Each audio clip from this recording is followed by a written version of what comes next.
I've really been looking forward to sharing with you my story of how I was failing with team self organization until I did this one thing. And this one thing changed everything. And it wasn't particularly big, complicated, it's fairly small. It took us a while to get there. Once I was there, it was scary. It was like being in front of the edge, at the edge of the precipice. And that one step that you don't know if it's going to be your last one, that leap of trust. I finally did it. And when I did, everything changed. All of the work that we had been doing, learning all this agile stuff and doing the beginnings of it, it finally gave us an amazing result, a transformative result, something that really reshaped the direction that we were heading in a good way. And it was great. This is the moment of the rubber meeting the road. We did it. I was able to take that one step, and it made all the difference. So I was director of IT. Working with a large company, worldwide corporation, there was a business function that had been recently developed, and we were responsible for providing mission critical 24 by 7, 365 kind of services. Since financials were involved, this was very critical function, high security concerns. The kind of thing that if something goes wrong, you end up on the front pages of the Wall Street Journal. So that's the kind of pressure that we were under, and I was the one responsible making sure that nothing bad happened.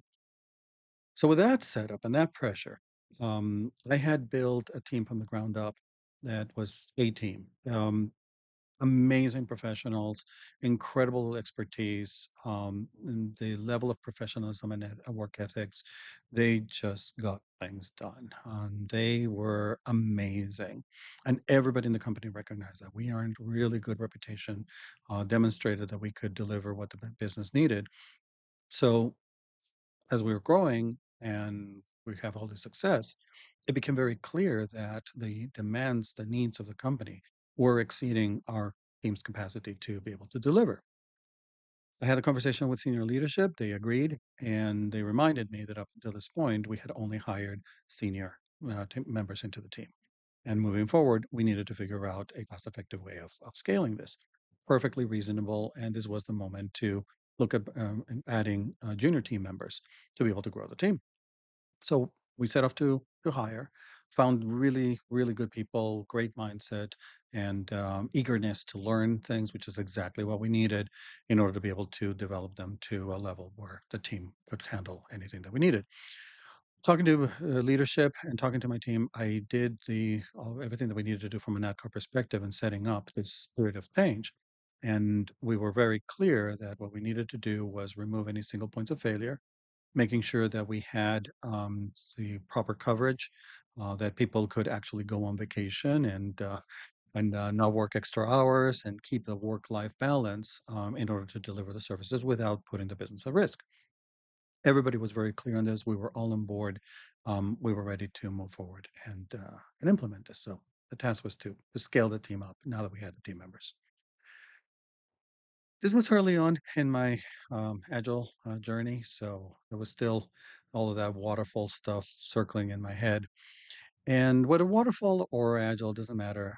I've always cared very deeply for people, and I wanted to do what I felt was the right things to make sure that we set this up in a way that was successful for the team, and I always wanted to be fair. I didn't want to play favorites in any particular direction. And I wanted to make sure that everybody had an equal share of the load, so that nobody was overstressed during this process.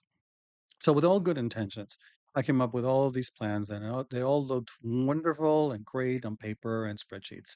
Um, and this is when Sean's experiment started. And the first one didn't go well, and the second one didn't go well. And the third one, yeah, the team was starting to feel like they were Sean's lab rats. This needed to stop. Three strikes, I'm out.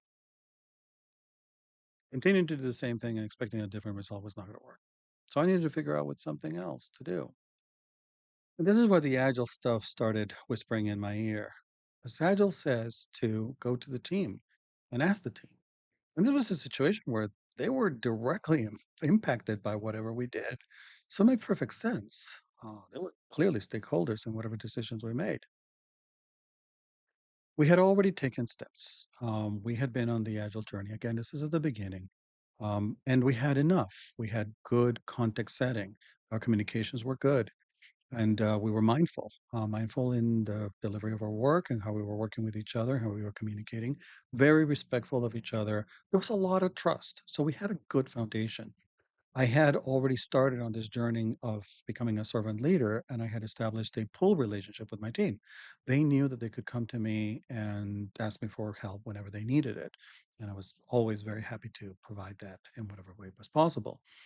So, with that context, we sat down, we had a meeting, and we talked about what needed to happen. Everybody was on board, everybody understood what needed to be done. And at some point in the meeting, I reminded them that I was there to help them to do whatever they needed, and I asked them if they needed anything to come up with a plan. And their answer was, yes, we need you to get out of here and leave us alone. Alrighty, I'm out of here. Later on, we met again and they delivered their plan. And when I heard this plan, my heart sank and my career flashed in front of my eyes. And all I could think of was, I'm going to get fired. And I was committed. I had committed to whatever the team came up with, I was going to support it. And I was going to do everything in my power to make it work. And that was my answer. It's let me know what you need, how I can help you. I'm here to help you anytime. Let's move forward. And we did. You see, up until that moment, my team had trusted me. They had always trusted me with the direction, the decisions, and everything I was doing. And this was my moment to trust them. What I needed to do was nothing. Get out of the way and allow them to implement their plan.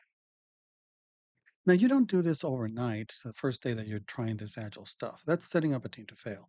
You need to get to the point where the team has enough investment that they're engaged, that they feel accountability and ownership for the work that they do.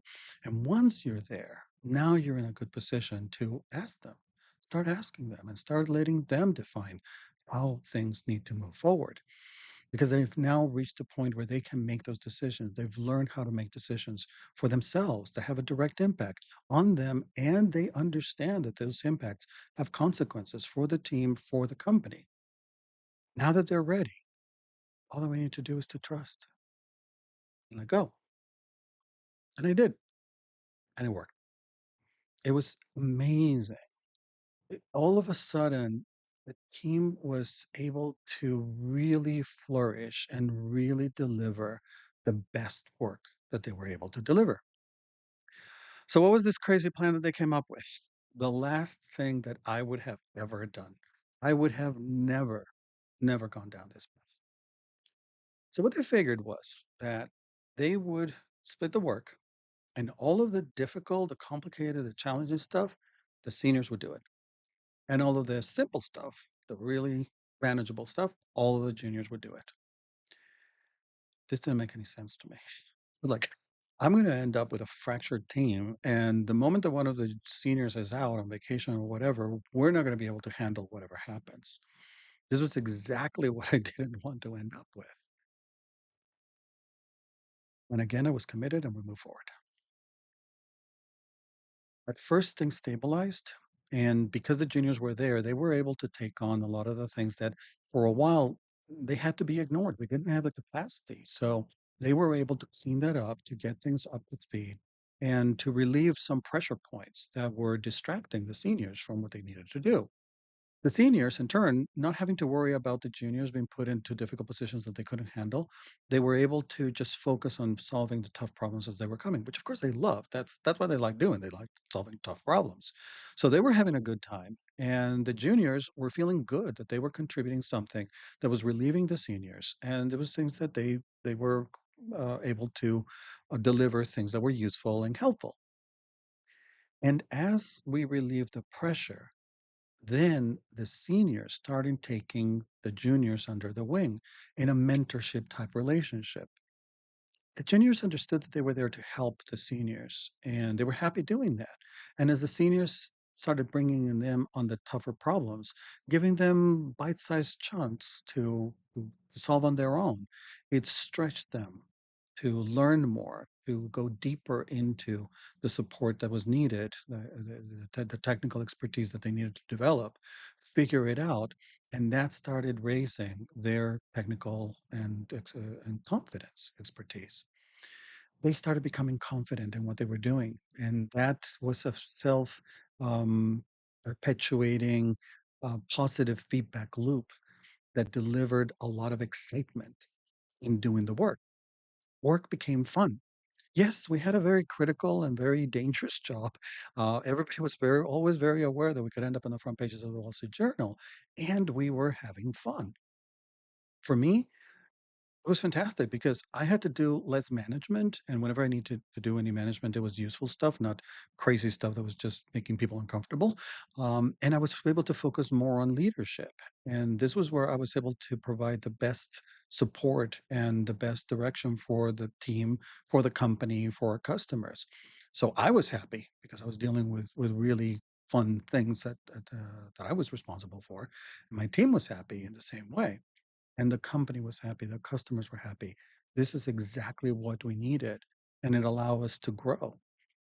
As part of that, I emphasized that the team had ownership, they had engagement in what they were doing, they had accountability for their work. And these are essential things that we need moving forward. When AI teams have to deal with high complexity and very rapid change and all of the challenges that AI brings about, we can't have enough managers there sitting next to them on the front lines to make all the decisions. That's just not scalable. That's not, we can't afford paying that.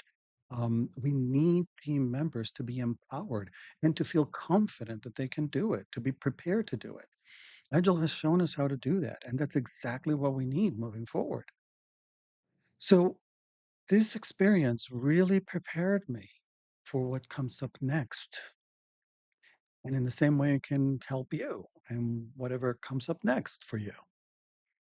Years later, I found myself becoming a CEO of a non technical community group, and I could see where all of these lessons really fit in well and help me.